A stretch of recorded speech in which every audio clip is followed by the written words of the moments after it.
ওই কে রে তুই আমার ছাড়া দে। ওই স্যার করতেছি, স্যার স্যার স্যার আমার স্যার।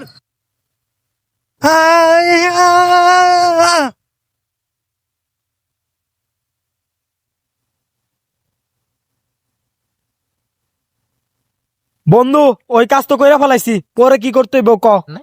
ভালো করছিস বন্ধু, দে আর চল, তুই আমার সাথে চল। এই ছোট, দুইটা চা দে। জি ভাই দিতে আসি। ভালো করে চা বানায়া ভাই করে 2টা চা দে।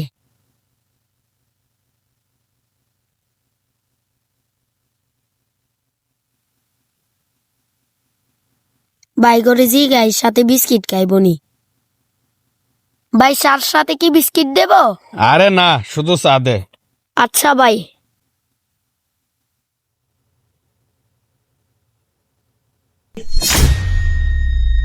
আরে এতগুলা টাকা এখানে কোত্থেকে আসলো? আরে তোরই মনে হয় টাকা এটা, তুই মনে হয় ভুলে রাখে দিস। তুই একটু ভালোভাবে মনে করে দেখ, তুই কোনো না কোনো ভাবে হয়তো বা টাকাটা এখানে রেখে দিস। ভাই টাকা এটা আমার না, তবে টাকা এটা জারি হোক আমি তারে দিয়া দিমু। আরে তুই কি পাগল হয়ে গেছস?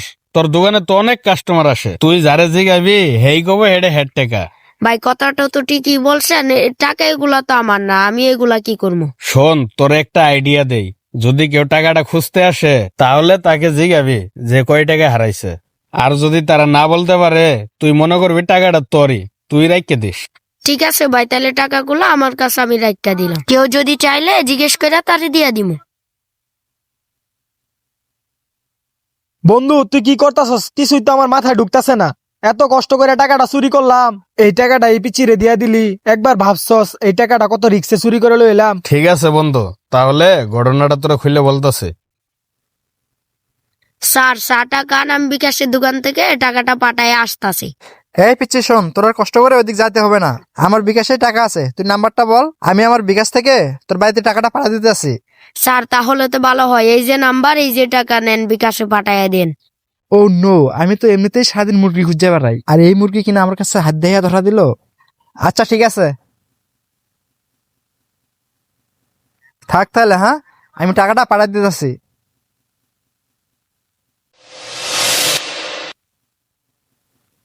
স্যার দাঁড়ান।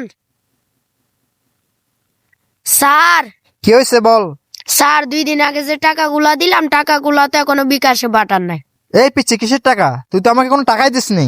আমার মা অনেক অসুস্থ, আমি অন্য জায়গা থেকে পাঠাবো না, আমার টাকাটা দিয়া দেন। আরে পিচ্ছিটা কিসের টাকার কথা বলতেছে পুলিশের লগে, শেষ পর্যন্ত দেখি তো। এই পিচ্ছি, ভালো করে শুনে রাখ, আবার যদি টাকা টাকা করছিস, তুই তো জানিস আমি পুলিশ, তোর কিন্তু থানায় ঢোকাই দেবো, বুঝতে পারছস? যা দোকানদারি কর। ও আচ্ছা, এই ব্যাপার। এইবার তাইলে বুঝতে পারছো বন্ধু, এই পিচ্ছি ছেলেটা সে গ্রাম থেকে এই শহরে এসে একটা চায়ের দোকান দিছে, সে যেন তার ফ্যামিলিটা ভালোভাবে চালাইতে পারে। আর সবচেয়ে বড় কথা হইলো, তার বাপ মা ছাড়া এই পৃথিবীতে তার আর কেউ নাই।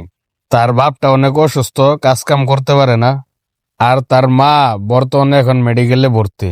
আর সেই ছেলেটা 2 মাসের টাকা জোগাড় করে রাখছিল তার বাড়িতে পাঠানোর জন্য, আর সেই টাকাটা পুলিশে মারে দিছে।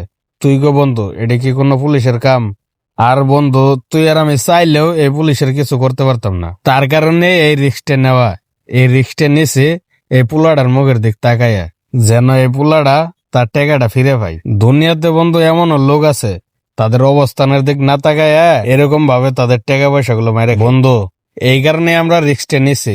একটা গরিব লোকের হক রক্ষা করতে যায় যদি আমরা ধরাও পড়তাম, তা তো কোনো আশ্বাস থাকতো না।